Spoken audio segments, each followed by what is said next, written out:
प्रिय छात्रों, मैं ईश्वर चंद्र आपका अपना यूट्यूब चैनल स्टडी वे में आपका स्वागत करता हूं। आज मैं आपको कक्षा 12 का हिंदी दिगंत भाग 2 काव्यखंड भाग 1 पढ़ाने वाला हूं। इसके शीर्षक का नाम कड़बक है और कवि मलिक मोहम्मद जैसी हैं।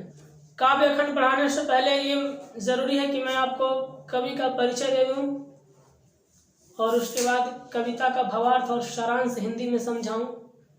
शायद हमारी बातें आपको समझ में आ जाएं और आपके दिमाग तक उतर जाएं। मलिक मोहम्मद जैसी का जन्म 15वीं सदी के उत्तरार्ध लगभग 1492 ईस्वी के आसपास माना जाता है। इनके जन्म के बारे में आज भी मतभेद है, लेकिन ऐसा अनुमान किया जाता है कि इनका जन्म रायबरेली के या अमेठी के जायसी नामक स्थान पर हुआ था, इसीलिए इन्हें मलिक मोहम्मद जैसी कहा जाता है। इनके पिता मलिक शेख इमरेज थे। मलिक मोहम्मद जैसी एक सूफी संत विचारधारा के कवि थे।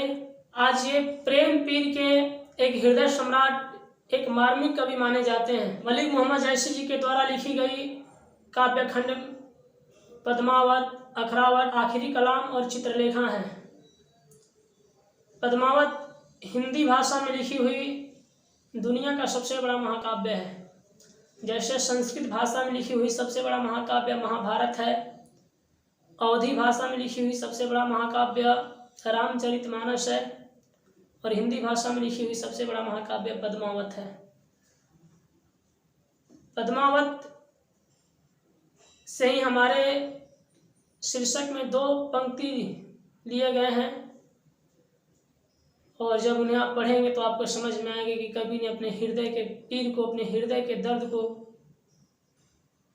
समेट कर आपके सामने प्रस्तुत कर दिए हैं। जैसी जी इस कहानी में अपने हृदय रस, अपने चरित्र, अपने स्वभाव, अपने दर्द को झकझोर के रख दिए हैं। इनकी काव्य को पढ़ने के बाद दिल को दिल से, हृदय को हृदय से, विवेक को विवेक से, जीवन को जीवन से, मरण को मरण से, प्रेम को प्रेम से एक मार्मिक स्वभाव समझ में आता है। कवि मलिक मोहम्मद जैसी यहाँ प्रस्तुत कड़बक में 2 भावार्थ दिए हैं। एक पद्मावत के सबसे ऊपरी भाग है और एक पद्मावत के सबसे अंतिम भाग है। प्रथम भाग में कवि अपने ही बारे में लिखे हैं।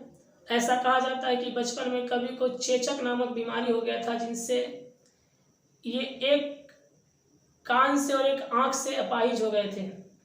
कवि का एक ही आंख था, इनके चेहरे पे काले काले धब्बे थे, इनका चेहरा उतना सुंदर नहीं था। मगर कहा जाता है कि इंसान की पूजा उनके चेहरे से नहीं होती है, इंसान की पूजा उनके गुण से होती है। कवि में ऐसा गुण था। कवि मलिक मोहम्मद जैसी की कुरूपता को देखकर दिल्ली का पठान बादशाह एक बार उनके ऊपर बहुत ज़्यादा हंस पड़ा। तब मलिक मोहम्मद जैसी ने कहा कि मोही का हंसित हंसित ही कोरा रही, यानी अब मेरे ऊपर क्यों हंसते हैं महाराज? हंसना है तो उस कुम्हार के ऊपर हंसिए जिसने मुझे ऐसा बनाया है। मैं जैसा हूँ वैसा सही हूँ, मैंने कभी रूप को भावार्थ नहीं देखा। मुझे बनाने वाले ने ऐसा बना दिया तो फिर हम क्या करें? जो मेरे पास नहीं है वह एक ख्वाब है और जो मेरे पास है वह लाजवाब है। मलिक मोहम्मद जैसी की इस काव्य खंड को पढ़ने के बाद कहा जा सकता है कि अति सुंदर कछु बरनी न जाई, कनक देह मणि रचित बनाई। अर्थात कवि मलिक मोहम्मद जैसी ने इस काव्य खंड को इतना रच रच के बनाया, इतना श्रृंगार रस से, प्रेम रस से सुशोभित किया है कि जो इसे पढ़ता है वह कवि का हो जाता है। कवि ने अपने हृदय के दर्द को, अपने मार्मिक स्वभाव को, अपने हृदय के पीड़ा को, यातना को झकझोर कर रख दिया इस कविता में। कवि यही कहना चाहते हैं कि यह नश्वर जीवन है, यह जीवन हमें दूसरों का काम आना चाहिए, यह जीवन हम अपने लिए जी लें, यह कोई जीवन जीवन नहीं है। कवि कहना चाहते हैं काकर बराई राई, काकर बराई राई, पाई पाई जोड़ के, काकर बराई राई, पाई पाई जोड़ के, उड़ जइहे सुगनवा एक दिन, उड़ जइहे सुगनवा एक दिन, पिंजड़वा के छोड़ के उड़ जाइए सुगनवा एक दिन पिंजड़वा के छोड़ के, हो जब जइबा जरूर काहे करला गरूर, जब जइबा जरूर काहे करला गरूर, सबके आए जाए खातिर के विमान बनल बा, दहिया 4 दिन के मेहमान बनल बा। अर्थात कवि यही कहना चाहते हैं कि हम आए हैं, नश्वर शरीर है और यह जरूर जाएगा। हमारा शरीर केवल 4 दिन का मेहमान है और इस 4 दिन में हम क्यों गुरूर करते हैं। इसलिए कवि अपने गुरूर को हटा दिए, अपने गुण को, अपने चरित्र को, अपने विचार को, अपने मिठास को यहाँ बताना चाहे हैं।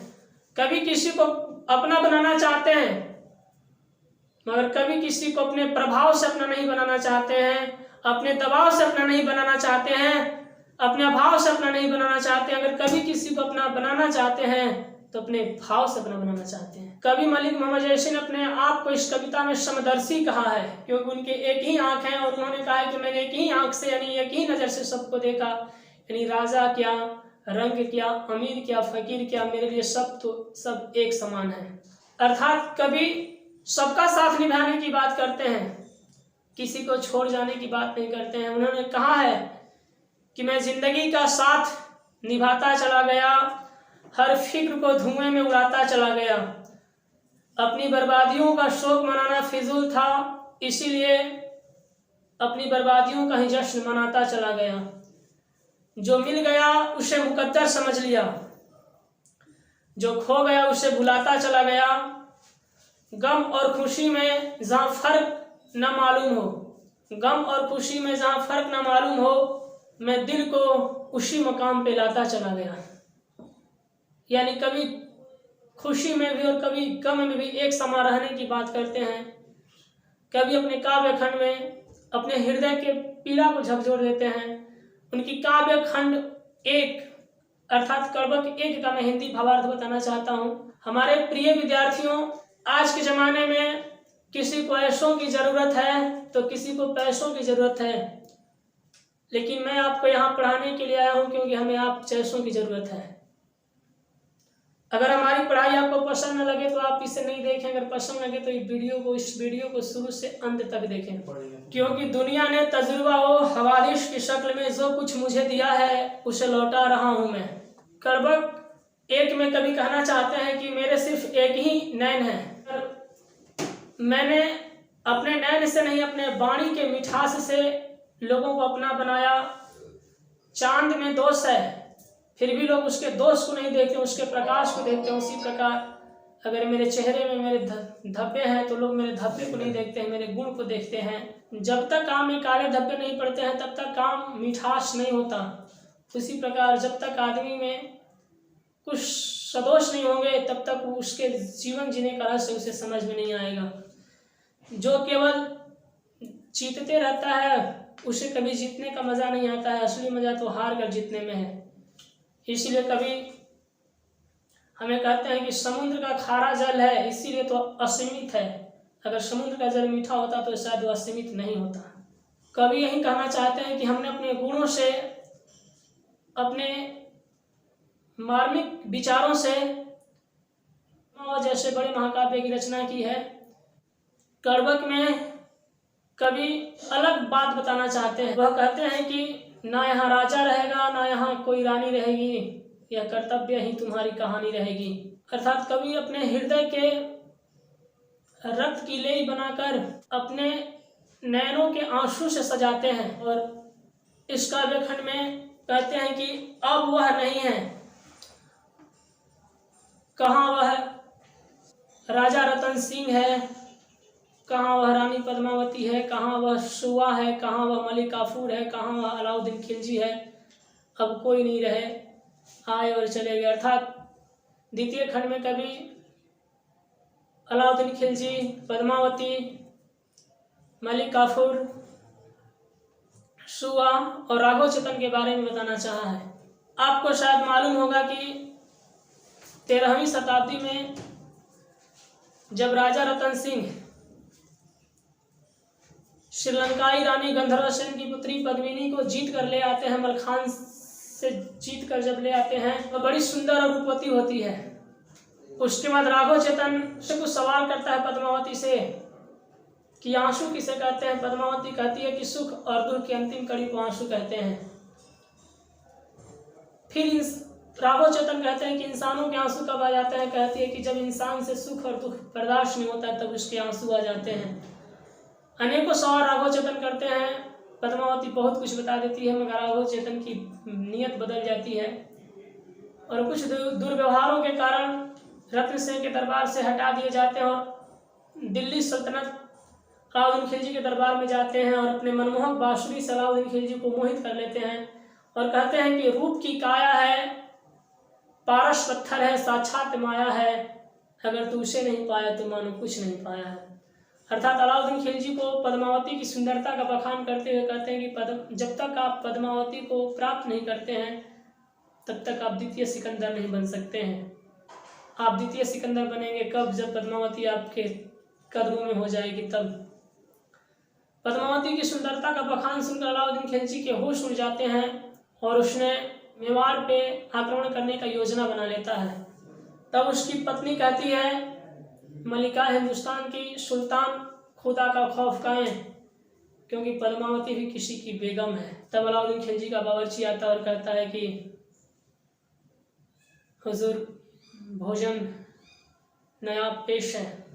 अलाउद्दीन खिलजी कहता है कि खाने में क्या हाजिर किए हो? कहता है मटन है, बिरयानी है, गोश्त है, पुलाव है, कबाब है। तब अलाउद्दीन खिलजी कहता है कि जब खाने के लिए इतना ही सब कुछ है तो आखिर हम खौफ क्यों खाएं? सरहदें तो हमने बहुत फैला ली हैं, थोड़ी बाहें फैलाए जाए, एक जंग हुस्न के नाम। फिर अपने सैनिकों को लेकर मेवाड़ आ जाता है। 6 महीना तक किले को घेरे रहता है। तब तक से होली आता है और उस मेवाड़ की माटी को उठाकर कहता है कितनी खुशबू जब आपकी इस माटी में है तो आप में कितनी खुशबू होगी।